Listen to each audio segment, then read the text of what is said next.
Halo semuanya, jumpa lagi dengan gue Chandra di channel Serapin Tekno. Minal aizin wal faizin. Karena ini masih momen lebaran, jadi kita harus memaafkan teman-teman.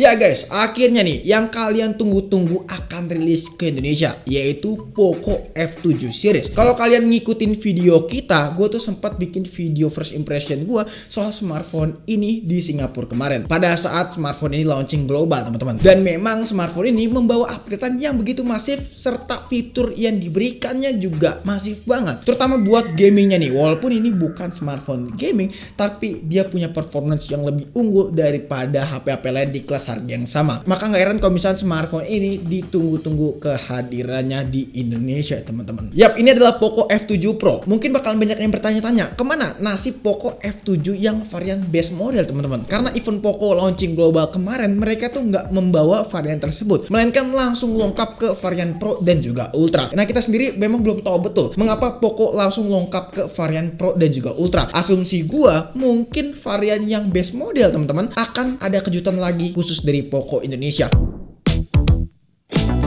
Jadi kita bakal bahas pertama-tama smartphone ini dari segi packagingnya terlebih dahulu. Yang dimana di dalamnya seperti biasa nih, kita mendapatkan kartu ucapan terima kasih, casing HP yang bentuknya kayak gini, lalu ada kitab-kitab, serta unit smartphone-nya. Lalu ada adapter charger dengan output 90 watt, nggak lupa ya teman-teman, dan juga kabel USB-E to USB Type-C. Dan ini smartphone-nya seperti yang pernah kita bahas di video first impression kita kemarin. Smartphone ini punya tongkrongan yang lebih dewasa, kelihatan simple, minimalis, dan tetap berani tampil beda. Bodinya sendiri sih keduanya udah pakai Corning Gorgeous 7i teman-teman untuk back covernya dengan frame aluminium sama seperti varian ultranya. Dia juga udah ada IP68 pastinya guys. Jadi udah aman banget nih kalau misalnya kena ciprat-cipratan air. Nah, untuk ukuran vapor chambernya sekarang jadi lebih besar teman-teman. Artinya ini akan lebih adem kalau misalnya kita ajak kerja berat smartphone ini, kayak misalkan nge-game dan aktivitas lainnya. Ada juga teknologi yang menarik yang bakal kita bahas di pembahasan performance. Jadi kalian stay video ini sampai habis ya kalau bisa. Soalnya sebelum performance ada yang lebih menarik juga, yaitu di sektor layarnya terlebih dahulu.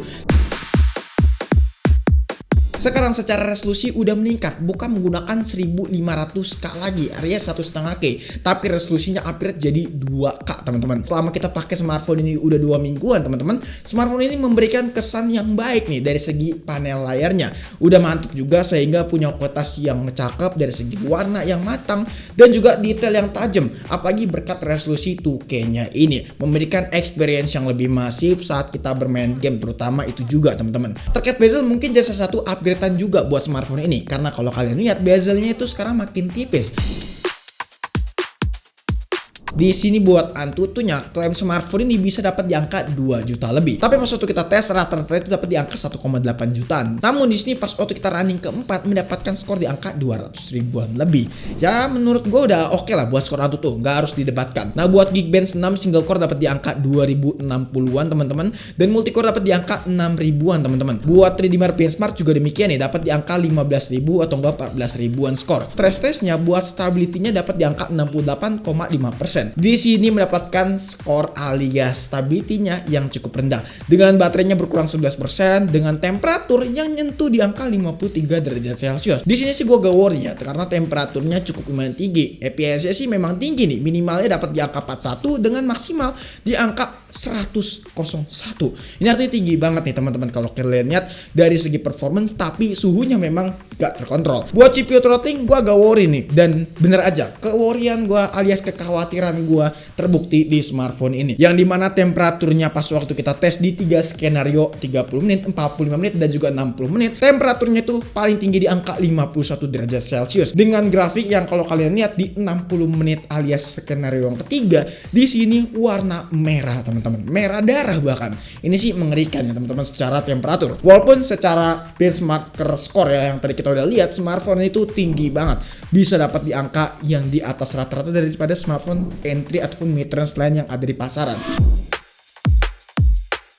Nah, untuk masalah gaming di smartphone ini kita coba beberapa game nih. Dari mulai game Mobile Legends Bang Bang. Settingan sendiri sih udah ultra, yang artinya ini udah aman banget di angka 120 fps pastinya. Dan pas waktu kita tes bener aja FPS-nya konsisten di angka 120, minim terjadi frame drop nih kalau kalian lihat. Dengan baterai berkurang 11% selama 30 menit bermain dan juga temperatur yang masih ada di angka 41 derajat Celcius. Lalu di game PUBG Mobile di sini smooth ultra ekstrim nih buat presetnya teman-teman. Dan untuk FPS-nya ya lagi-lagi stabil di angka 120 fps, berasa easy banget di smartphone ini buat dapat di angka 120 fps. Nah, terus juga buat temperatur di angka 42 derajat Celcius teman-teman, agak sedikit lumayan panas dan ada sedikit peningkatan. Dengan baterainya yang berkurang 12% selama 30 menit bermain. Ya ini masih sosok banget lah. Langsung kita tes buat Genshin Impact highest 60 fps nih teman-teman ya.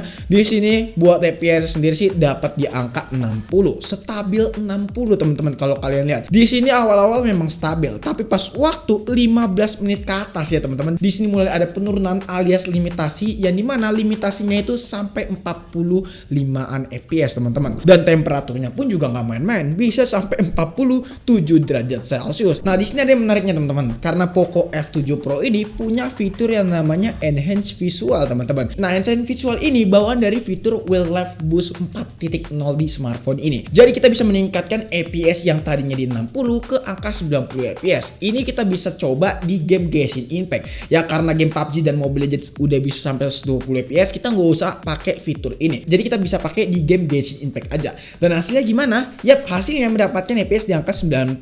Tapi lagi dan lagi itu cuma 15 menit di awal aja. Selanjutnya itu kita mendapatkan FPS yang ngedrop nih ya. Tapi yang gue salutin, bagian panasnya itu nggak cuma di satu titik aja, yang dimana ini disebar ke semua bagian back covernya ini. Jadi memang untuk ukuran diameter vapor chamber yang udah meningkat jadi salah satu keunggulan buat smartphone ini guys. Di sini kalian juga bisa mengaktifkan fitur super resolution teman-teman, yang dimana kita bisa mengatur presetnya. Di sini ada yang pengen kontras lebih menonjol, terus juga beberapa preset lainnya kayak saturated, brightness, ataupun keduanya bisa kalian atur nih. Yang paling menarik yaitu dari dukungan update software. Kali ini kebagian 4 tahun untuk OS Android dan juga 6 tahun security patch teman-teman. Nah, untuk kapasitas baterainya sendiri sekarang upgrade jadi 6000 mAh dengan dukungan fast charging 90 watt. Nah, pengujian kita smartphone ini tuh bisa dapat 6 sampai 10 jam teman-teman secara screen on time. Dan itu kita pengujian ala Sedapin Tekno ya teman-teman. Dan menurut gua screen on time 9 sampai 10 jam itu tuh udah oke banget.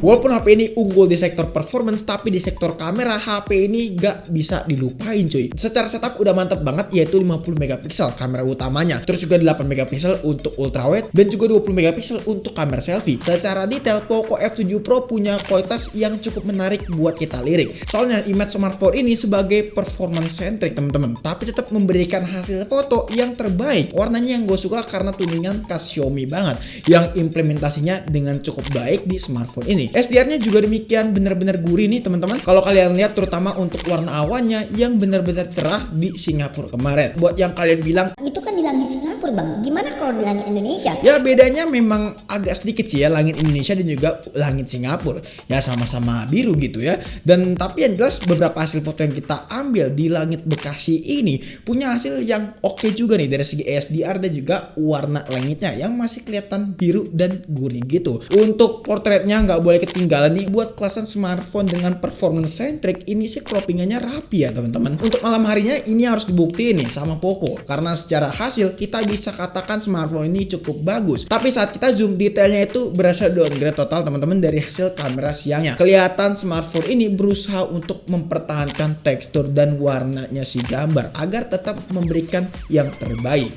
Oke, hari ini kita lagi tes hasil perekaman videonya si Poco F7 Pro. Nah, untuk kamera belakang seperti ini kurang lebih ya. Dia itu bisa record sampai 4K 30 fps dan Full HD 60 fps. Cuman buat kamera ultrawide-nya itu hanya bisa sampai Full HD 30 fps aja dan nggak bisa ke 4K. Kalau misalkan pengen switch lensa pun juga nggak bisa.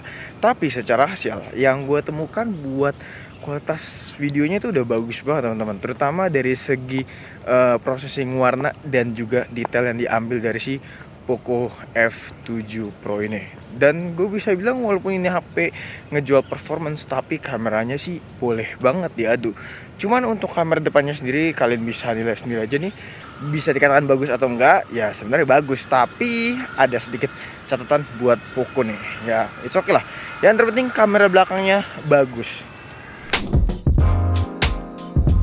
Jujur akan susah buat brand lain nyenggol Poco F7 Pro ini berkat beberapa keunggulan yang tadi kita udah bahas di video ini. Dari mulai Snapdragon 8 Gen 3 yang punya fitur ULF Boost 4.0, layar 2K, kamera cakep, desain yang anti mainstream kayak gini. Serasa menang banyak kalau pilih smartphone ini. Walaupun gue jujur belum tahu harga fix smartphone ini kalau masuk ke Indonesia itu berapa, karena pas waktu video ini dibuat, ini tuh momen lebaran banget teman-teman ya. Kita syuting pas lagi lebaran gini. Tapi prediksi gua ya, smartphone ini mungkin di angka 7-8 jutaan seperti di seri globalnya kemarin. Ya walaupun begitu ini masih tergolong worth it banget. Soalnya posisi dia harga segini itu jarang banget diisi teman-teman. Dan kita para user sih harusnya diuntungkan ya, karena ini harganya di tengah-tengah di atas 5 juta atau enggak di under 10 juta. Tapi kalau menurut kalian sendiri gimana nih? Kalian sendiri tertarik sama smartphone ini atau enggak? Coba tulis di kolom komentar aja. Jadi mungkin cukup sekian aja video kali ini. Kalau misalnya kalian punya pendapat ataupun punya pertanyaan lain tentang smartphone ini, langsung tulis di kolom komentar aja. Pengennya secara privat juga boleh kok.